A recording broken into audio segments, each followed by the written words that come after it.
Hey guys, this is Brian with Bokashi.com back in Lawrenceville, Georgia. Earlier in the year I did a video about burying Bokashi in a raised bed after 6 weeks, and I showed how good the soil was and how the microorganisms had broken everything down.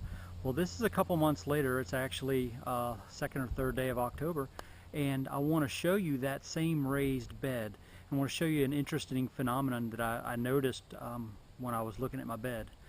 Here is the bed that you saw in the earlier video. My tomatoes are still, putting out some flowers, still putting out fruit. Not doing too bad considering now we have about 47 degrees last night. The raised bed here inside doesn't look too bad, but we had a drought this year, and I want to show you something that was kind of interesting. All I did was I took this bed and placed it on the ground, and in Georgia we have nothing but hard clay and granite in my yard actually, and that's me trying to push a finger down into the soil, and I don't get very much. I had to put this fencing up because my dog likes to dig in my raised bed, and I want to show you something as well, how hard this ground is.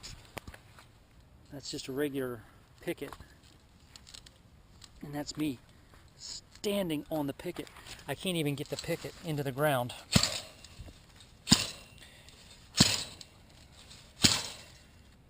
Now let me show you something interesting.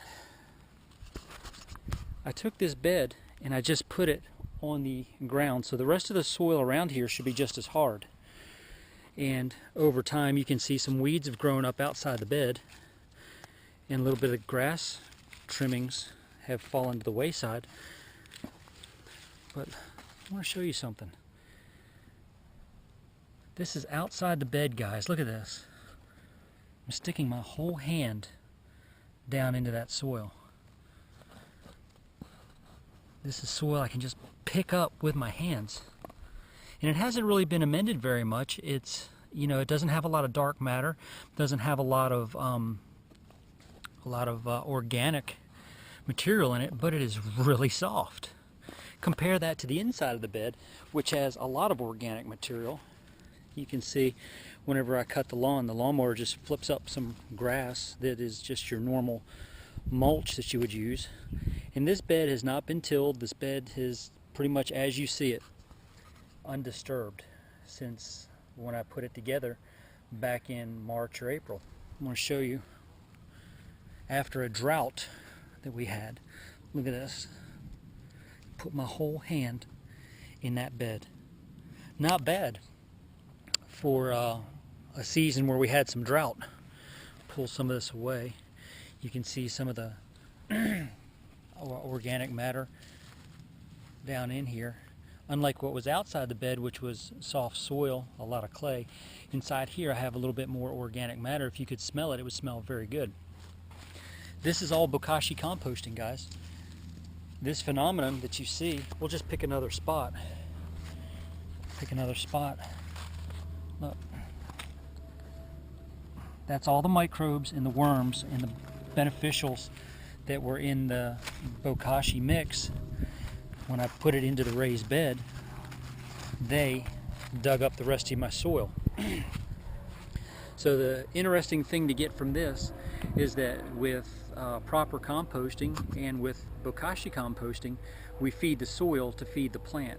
And when we feed the soil, the beneficials, the bacteria, the fungi, the yeast, bring in all types of other little guys and little critters, and they till the soil for us. And that is just proof positive that you feed the soil to feed the plant. You don't just put chemical into the soil and feed the plant. You feed that soil. And one good way to do that is with Bokashi compost. This is all Bokashi compost in here. Somewhere along the way, that might have been bacon and eggs, that may have been pizza, that may have been spaghetti sauce, that may have been some shrimp that we had for dinner. It may have been just some toast. But with Bokashi composting, you can compost everything in your kitchen. And what you do is once it's collected and fermented, you're going to do what I'm about to do later today, is take your full bucket, dig a trench just like this, drop your compost in here, mix some soil with it, and cover it over. And that's it. It's composting at its simplest. But look at this, guys. That's outstanding. Outside of the bin, the microbiology had made its way. Here's actually the bottom of the bin right here. You can reach my hands under. The beneficials had found their way through the soil back up this way, and they had tilled the soil. Millions and millions of little guys in there. God knows how many hundreds of worms and other little critters in there doing work for me. And they can do the work for you. So I just wanted to show you that. I thought that was really interesting. Feed the soil to feed the plant. And when you do that, you have a bunch of little guys working for you tilling the soil. You should never have to till. Tilling breaks up the soil. It loses its moisture. You disturb the fungi and the other little beneficials in there. And this is just a safer, better way to do it. So again, this is Brian with Bokashi.com. If you're interested or have any questions about Bokashi composting or about me, go to my website, www.bokashi.com. See ya.